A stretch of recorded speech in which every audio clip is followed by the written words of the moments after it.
I'm going to start this review by telling you that Outer Wilds is one of the best games I have ever played. If you have not played it yet and are even remotely thinking about it, close this review and go and play the game. I cannot exaggerate how smart, enchanting, and great the base game is. If you take anything away from this review, I hope it's to play Outer Wilds. Like, seriously, it's really, really good. With that out of the way, let me explain how this review is going to go. I'll do a spoiler-free section explaining the concept and overall view of the game. After that, I'm going to go into heavy spoiler territory and review the game more in depth. This expansion has a lot I want to talk about, but I still want to provide a review for those interested in playing it. However, if you don't care, then, just watch the whole thing. I can't really tell you what to do. I'm not your boss. Not yet, anyways. Let's get started.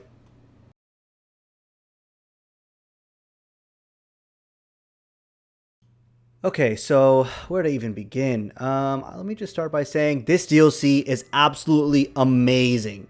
It expands the world of Outer Wilds in a way that you would never expect, and it keeps it self-contained in a way that it affects the overall world of the game, but the standalone game is enough to tell the full story. However, I definitely think this expands the world in a way that it's beneficial to the overall story. So then the question comes up, when do I play this DLC? Before the main game, after the main game, during the main game? Honestly, I highly recommend beating the game and using that same save file to jump into the DLC. The mechanics and problem solving used to beat this DLC really feel as though you played through the original game and know how to think the way the game wants you to think. And without spoiling anything, the ending of the game does change if you beat the DLC and beat the game again, so I would say it's definitely worth doing both. The DLC is placed very well within the main game, meaning that new players won't accidentally find it and old players can easily find it. When you boot up the game, you get a message on the screen saying, hey, there's a new exhibit in the museum, go check it out. And that's kind of all you get, and that's enough to go off of. Overall, the puzzles of this DLC are very unique and new compared to the base game. If you're worried about solving more of the same puzzles, you have nothing to fear. It's a new experience through and through. The DLC took me about 6 to 7 hours to beat, but it can be stretched to about 8 if you really take your time with it. All in all, a nice, concise experience that fits well within the main game. Now, if you're interested in seeing what score I gave the game, you can skip to this timestamp below. Otherwise, the next section will contain spoilers, so if you don't want to see that, then go ahead and end the video here, and I hope you enjoyed.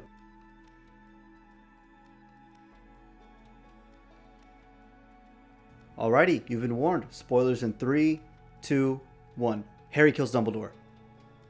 Wait, hold on. That's not right. Oh, here we go. Okay. This DLC is nuts.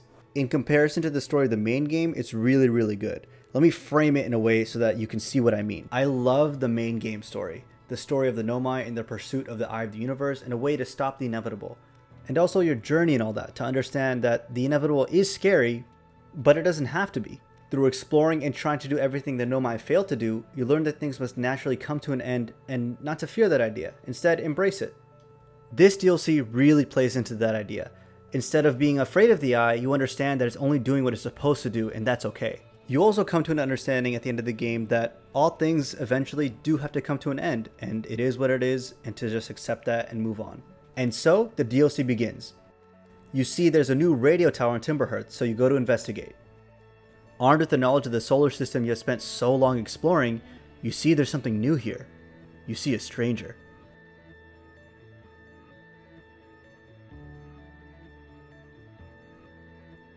Let me just say, the way this DLC is introduced to you in terms of discovery is so cool. I cannot understate how intrigued I was when I saw just like a black void covering the sun, and as I got closer and a giant ship appeared, I freaked out. And then the ring was introduced, and oh my god, that's when I knew this DLC was going to be a lot more than I thought.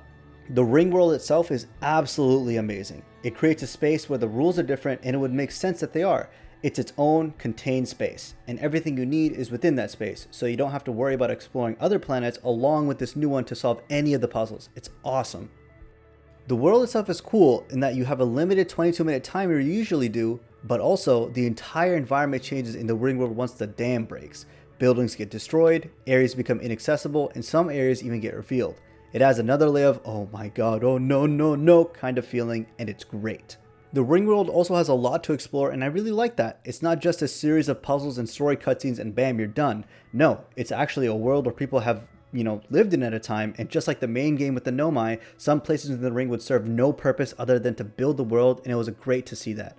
I really felt like I was exploring an old abandoned world. There were people here, there was a society here, and now there's not, and it's up to you to figure out why that is.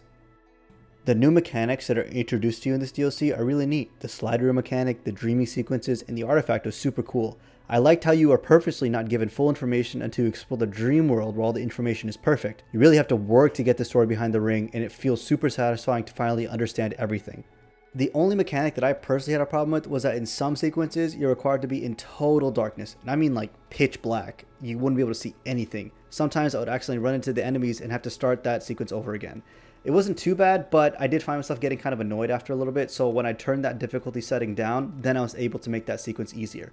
The ending of the DLC is very much like the base game in that you are gathering the rules and information to quote unquote break the world, and once you have all the rules and information, you're ready to finish the DLC.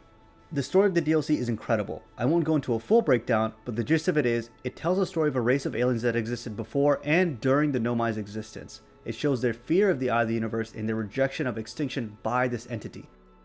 They decide to build a cage around this eye, and one individual decides to break that cage open only for a small amount of time before he's caught and imprisoned. But it only took that small amount of time for a signal to be broadcast, a signal the Nomai heard and latched onto, thus kickstarting their initiative to pursue the Eye of the Universe. As someone who finished the original game, the only thing I could feel for these aliens was sad. Instead of enjoying the time they had left, their fear got the better of them, and in order to preserve their species, they made a simulation of their home planet. A simulation they're forever trapped in, their bodies long decayed and their home being destroyed by their dam breaking. The prisoner that they exiled into his own simulation alone was the only one of their race that understood that this was no way to live and wanted to restore the natural order of things, but was punished for doing so. When you finally free him and tell him everything that has happened to his people and the universe so far, you can't help but feel for him. He lost everything for doing what was right, and in the end, he never got to see his people again. But he leaves on a positive note. He accepts the world for what it is and drifts off into the abyss, hoping to see you again. And he does. He's there at the creation of the new universe with you and your friends, and you can have him join you. It's a bittersweet moment that only adds to the overall ending of the game. All in all, an absolutely phenomenal addition to the game that did not have to be there, but I for one am extremely glad that it is.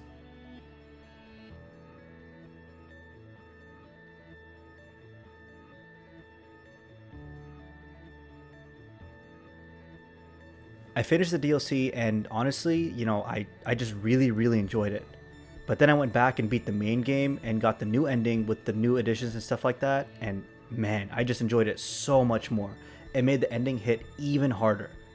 If you have not played any of the games, or even if you watch this review and were thinking about it, I again highly recommend this game. I'm giving Outer Wilds Echoes of the Eye expansion a 10 out of 10, an experience that is out of this world.